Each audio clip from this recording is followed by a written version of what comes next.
Greetings to our viewers. Today we are in the Mudumo National Park, where we are talking to Mr. Alfred Matomola, who is an assistant ranger in the park.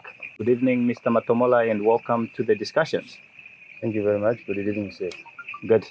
To start off, just tell us, how did you come to join conservation?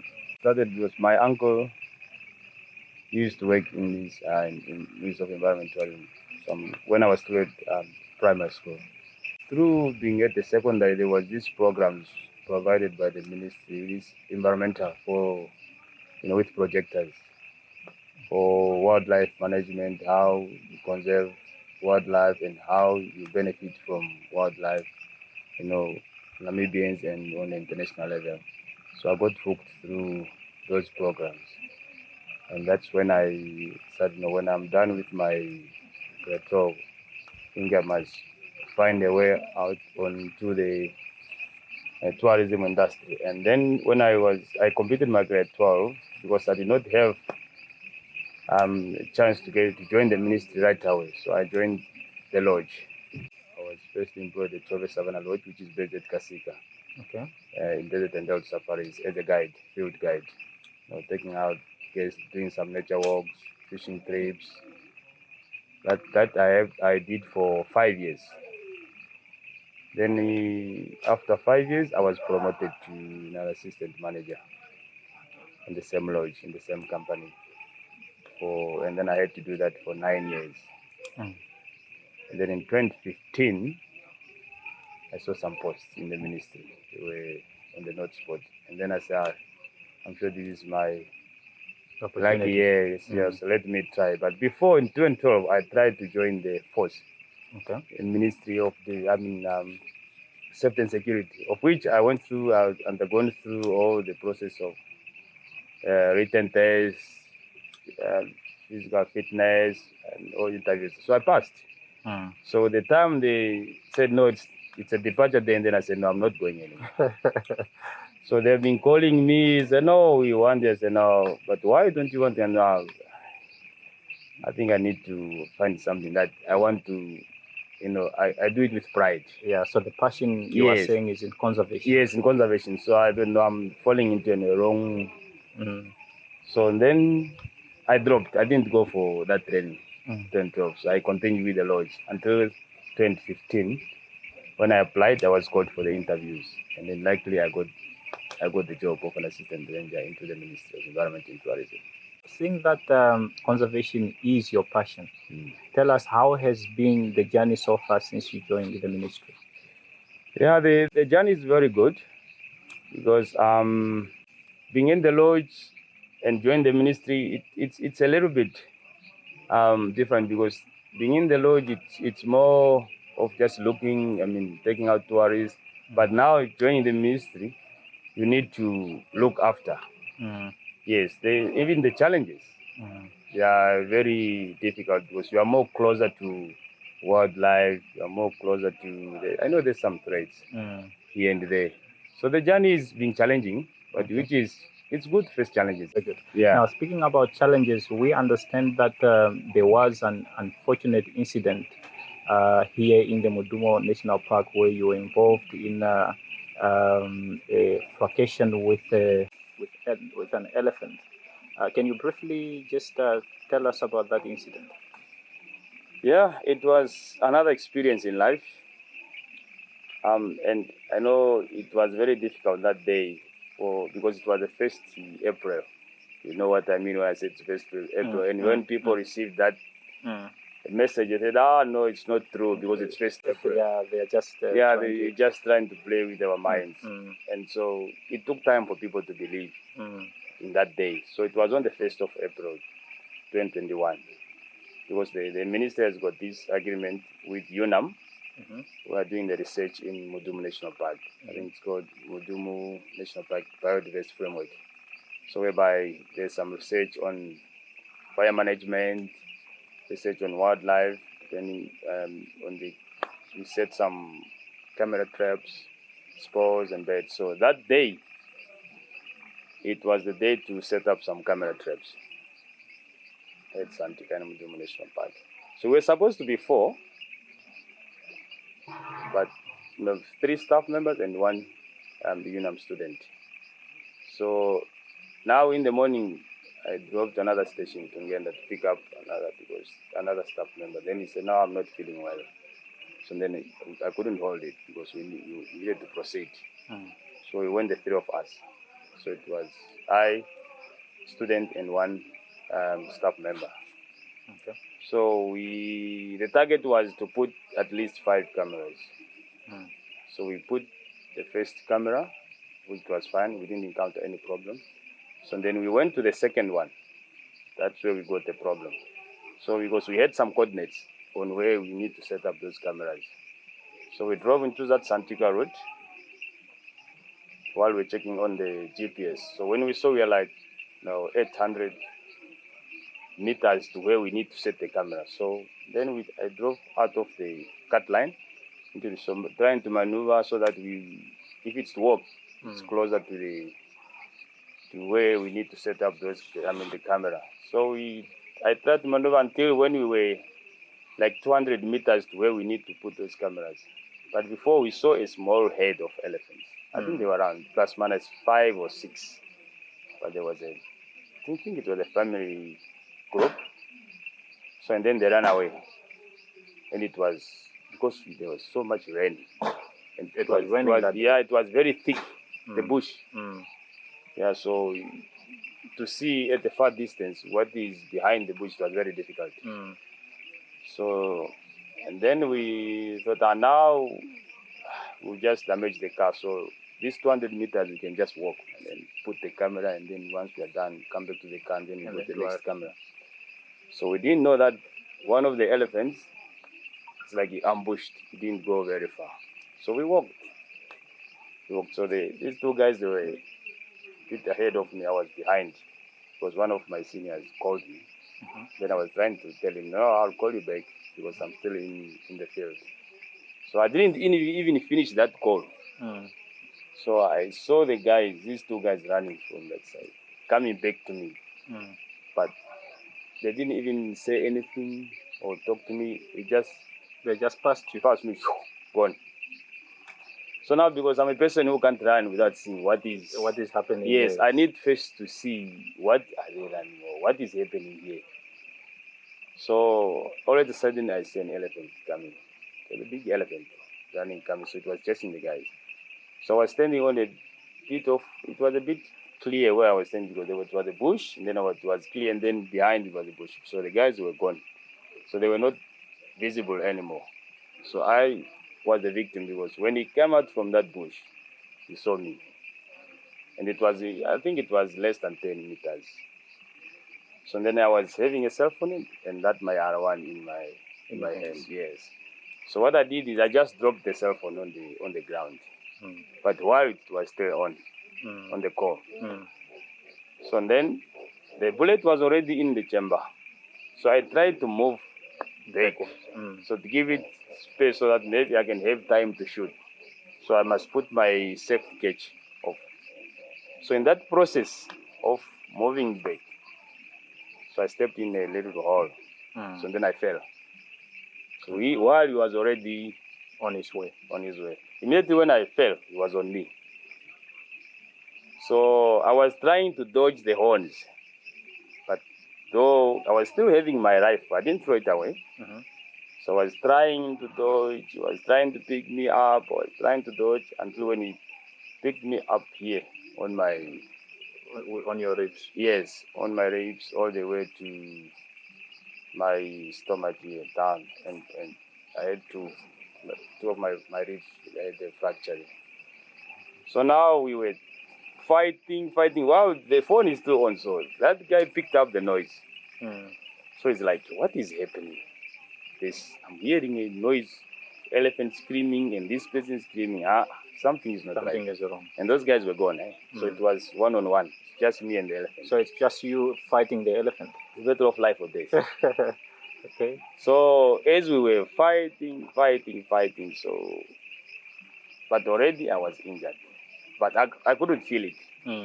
Yes.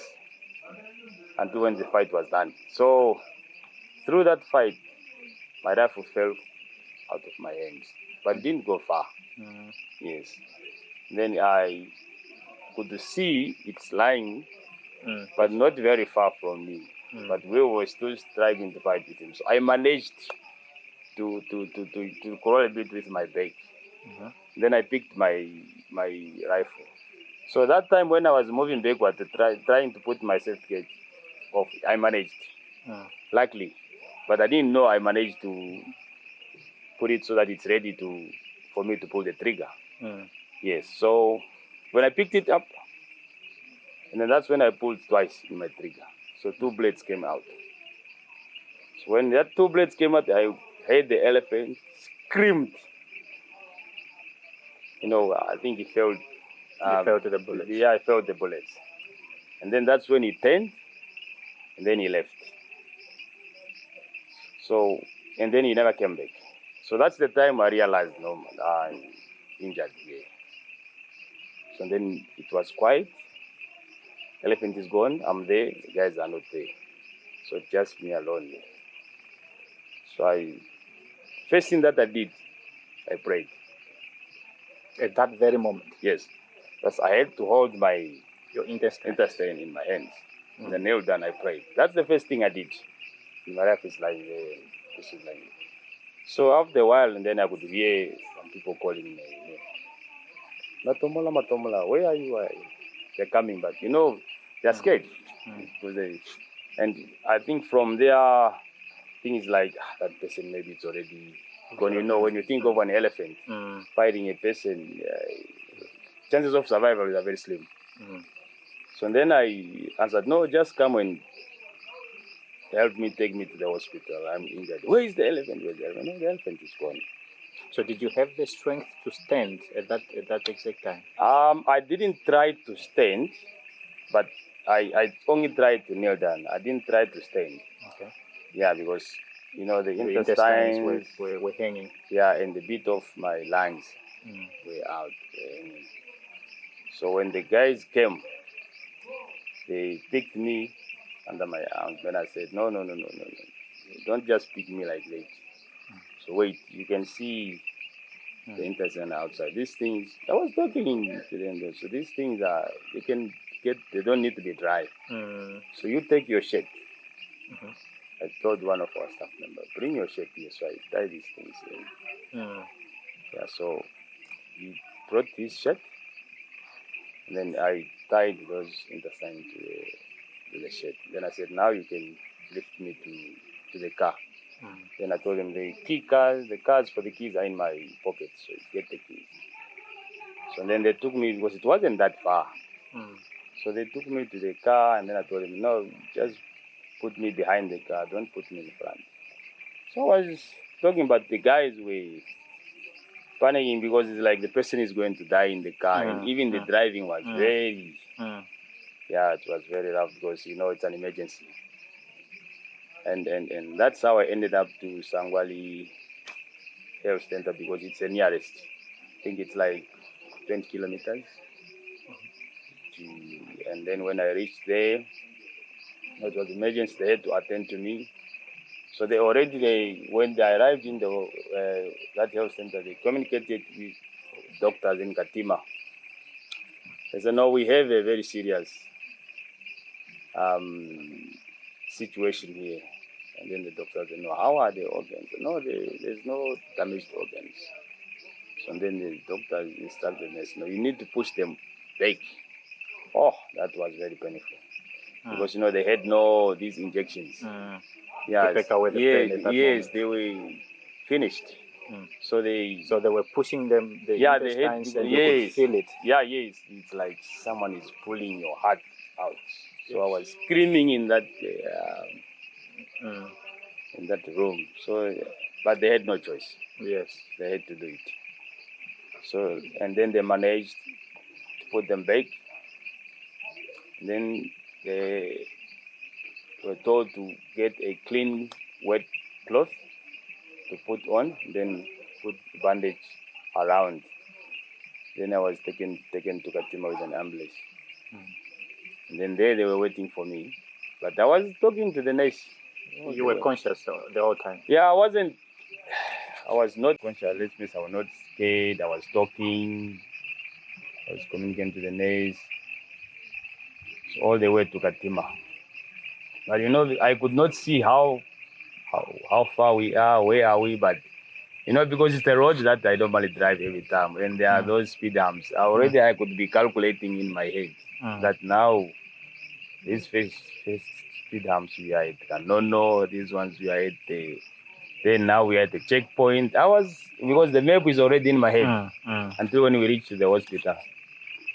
Then I was taken to the casualty and taken to the theater. I was there for more than 3 hours. Yeah, from there because I was lost. Gave this injection and they asked me 2-3 questions. I think the third one I didn't answer it. I didn't even. Then you blacked out. I was out. So after 3 hours, I only find myself in the ICU on the oxygen with lots of stitches in my stomach. So that's how I survived. So the recovery process was a bit tough because it wasn't easy because you could not eat. So I could not eat for a week, and then you give us some light diet, so it wasn't easy. But I managed. How long did it take for you to recover? I stayed on sick leave for 2.5 months. The whole of April, whole of May, and I only started working on the 14th of June. That was my first day after my injury. But though it's just driving and admin duties because I'm still on the recovery. That's why I'm not allowed to go on foot patrols. But I still jog though. So every morning, Monday, Wednesday, Friday, I run for 6 kilometers. Okay. Yeah. So it's physiotherapy. Yeah. It's recommended. It's recommended. They said I must jog just to keep my. I'm a person who likes some heavyweight lifts, but that one was suspended. They said, no, this you can't do. But if you want to keep yourself fit, you better do this. You need to jog. Now, what do you think saved you? Is it your bravery? Because some people would say you are very brave to battle an elephant. Or is it the fact that you kneeled down to God and prayed? I'm a person that every time, even when I go in the field, I pray. Yes, when I go to sleep, I wake up, I pray. So I think I had that courage, and through the grace of God, and He gave me powers to defend myself. Because there are few people who survives an elephant attack. Because recently, that was last week Tuesday, one was killed by an elephant with Madagaskar. So I think through the powers of God, I survived. Because I've seen some people, when they do chest, they throw their rifles away. And then if you throw your rifle away and if you are caught by an animal, how do you defend yourself? Yeah, actually, in most cases, people will not even remember where the rifle is. Yeah, they will not. I've been in some few cases where you have been charged, like buffalo and everything, you find the police gone, and the rifle is lying. So it's not the first. It's not the first an animal. First buffalo, and that was an elephant. Okay. So how do you feel that you survived this attack? Being a survivor, I say feel very brave, and because why I say so is most of the people would be traumatized. And I think someone from that instant will just put a resignation letter, put it on the table and say, that's it. I don't want to do this again. But I said, no. They tried, my seniors tried, no, maybe you come to the team. And I said, I don't know where I am. Where I am, I'm fine. So I'll continue doing what I was doing because accident happens. Mhm. People get involved in car accidents, but they still travel. So yeah, it's part of life, and I joined the ministry knowing that those are kind of things Risks that you that, need, the risk that you need to. I still do my job without any problem.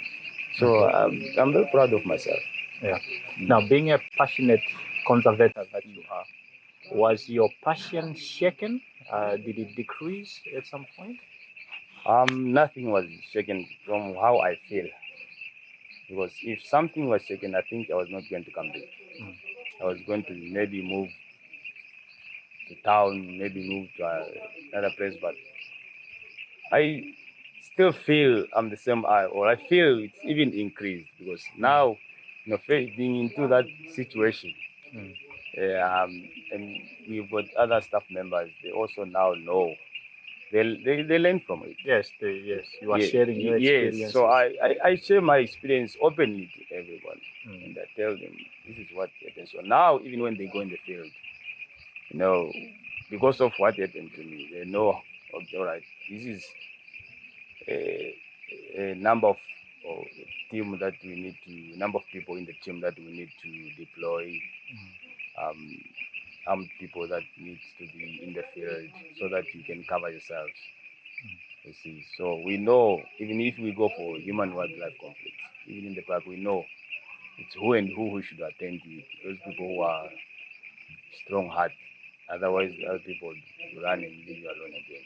Do you have any advice to young people that want to go into conservation that you'd like to give?